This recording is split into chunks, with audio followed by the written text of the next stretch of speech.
Assalomu alaykum hurmatli do'stlar. Men har doim bitta savol beraman. Diqqat qilganmisiz yo'qmi? Kechikkan adolat hisoblanadimi yo'qmi? degan bir savol beraman. Bugun ham xuddi ana shunday kechikkan bir adolat haqida yoki Hind bir yigitining fojiasi haqida bir hikoya aytib bermoqchiman. Biz yashayotgan hayot bir kutilmagan burilishlar va tushunib bo'lmas, ya'ni biz tushuna olmaydigan taqdirlar silsilasiga o'xshaydi. Ba'zan inson o'zini ixtiyoridan tashqarida, o'zi ixtiyor etmasdan, istamasdan shunday bir girdobga tushib qoladiki, butun umri birgina o'sha adolatsiz qaror yoki birgina e'tiborsizlik nimasida qolib ketadi. Ya'ni bir qurbonga aylanadi. Hikoyamiz qahramonlari orzular izlab yoki orzulari ortidan ummonni oshib yo'l olgan bir oilaning umidi haqida. Yoki 43 yil davomida temir panjaralar ortida so'nib bitgan bir umr fojiasi haqidadir.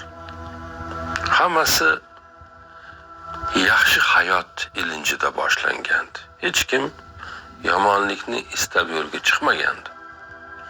Hindistonlik bir oila aytganimizdek o'sha yaxshiroq yashash umidida hali 9 oylik chaqaloq bo'lgan o'g'li Subun yoki Sobun yoki Sobuf, endi biz balki talaffuzda xato qilayotgan bo'lishimiz mumkin. Xullas 9 oylik farzandini bag'riga bosib Amerika tomon yo'l oladi. Ular bu yerda ijaralarda yashab, mehnat qilib, farzandini o'qitib, unga yorug' kelajak qurishni orzu qilib, ya'ni bu maqsad bilan yo'lga chiqishgandi. Subu 19 yoshga to'ladi. 19 yoshga to'lganda hayoti ostin-ustun bo'lib ketadi.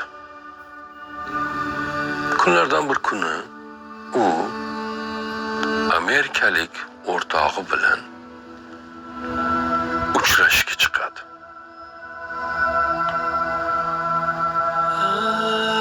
Oradan biroz vaqt o'tib, u o'rtog'ining yo'qolgani, bedarak yo'qolgani ma'lum bo'ladi.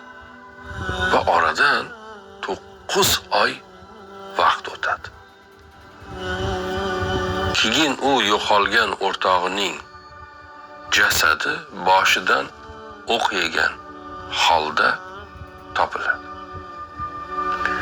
Va politsiya o'z-o'zidan tergovni boshlaydi.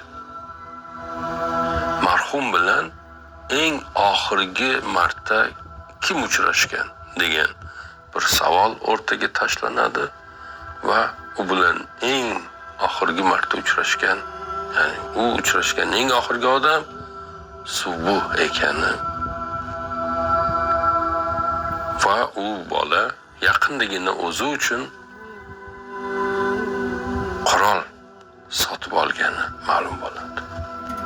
Mana shu ikkita dalil, oxirgi marta ko'rishgan va qurol sotib olgan degan yuzaki xulosalar uning taqdirini hal qilib qo'yadi. U yigit aytadi, ya'ni Subu men o'ldirmadim, men o'ldirganim yo'q deb qanchalik u faryod qilmasin, uning ovozini hech kim eshitmaydi. Devorlar orasida qalin devorlar orasida qolib ketadi. Adolatsizlikning quloqlariga yoki adolatning quloqlariga, kar quloqlariga yetib bormaydi. Oradan yillar o'tadi.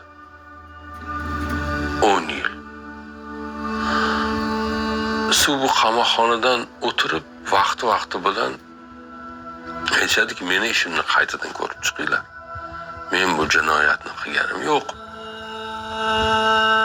Buni so'raydi, qayta tinimsiz shikoyatlar yozadi.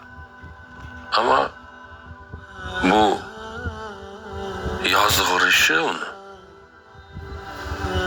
uzoq vaqt javobsiz qoladi. Endi eng achinarlisi bu azobli yillar davomida tashqarida kimi qoldi? Otasi, onasi. Ular o'zlarini farzandlarini u panjaralardan olib chiqish ilinjida ado bo'lishadi.